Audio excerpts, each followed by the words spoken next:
Hi, my name is Amber Sanders, and I am going to try to tell you a little bit about who I am or how the Lord has blessed me and helped me through my entire life. First of all, I am a preacher's kid, which is not always the easiest to be. A lot of people think that it's a life of torture and that I have to live in a fishbowl and that, my life is on display all the time, which is very true.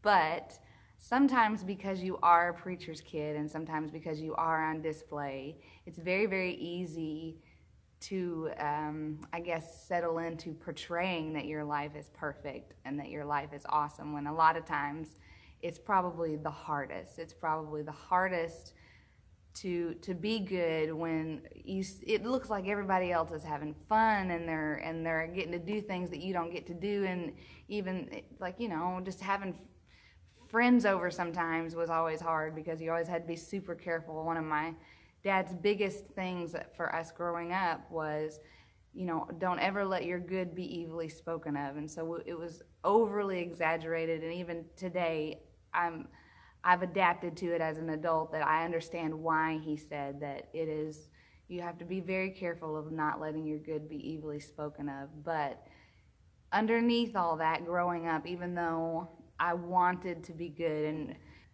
people tend to make sin a big sin or a little sin, but to God all sin is the same. So even though I've never drank, I've never smoked, I've never been one to go to parties, I've never done any of that, but there's things that I have done that were just as detrimental to my walk with God as anything else would have been to anybody else. And there's things that I've done that I'm not proud of. There's decisions that I've made that I regret, and if I could go back and change that, I would do it. But because God is who He is, and He is no respecter of persons, but in doing those mistakes and doing all that wrong that I have done and sometimes still do, God's grace has been more sufficient for me in times where I would come to church and I didn't think that I deserved to feel His presence. I was still able to be forgiven and still able to feel His presence when I was the least deserving to do it.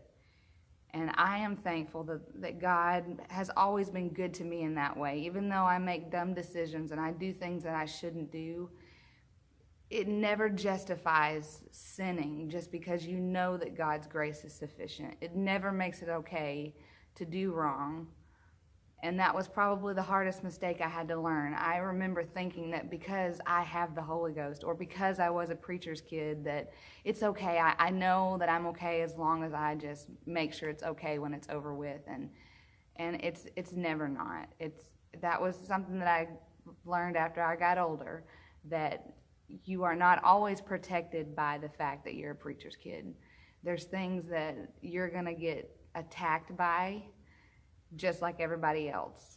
I was under the perception that because I was a praying person and because I went to church and I lived everything that I was supposed to live, and I was a very sheltered child, I really thought that I was protected from everything that everybody else would have been attacked by, and that's so far from the truth. Sometimes when you go the extra mile to be more like God, because you're making that effort, you're attacked even harder. And sometimes because I did grow up in church and I did grow up in a preacher's home, it's sometimes the preacher's family is attacked even harder in general, because we are trying to be the best examples and we are trying to be the best leadership that we can be for other people. And it's hard to, because the devil can attack that in anybody, not just the preacher's family. But having said all of that, God's protection and God's mercy has kept me in times, like I said, that I did not deserve to have His forgiveness. And I thank God for that. He has protected me as a crazy adult and getting myself into crazy situations that I should not have been into, but yet, even in my crazy, God still showed up and He was still faithful. And I am more grateful for that than anything else in my life. I'm thankful that I had parents that loved me and helped me get through things, even though they knew that I was crazy and that I did things I shouldn't have done. They still helped me and prayed to get me through it. But most importantly, it was God that showed up in times that I didn't deserve it. And for that, I am forever grateful.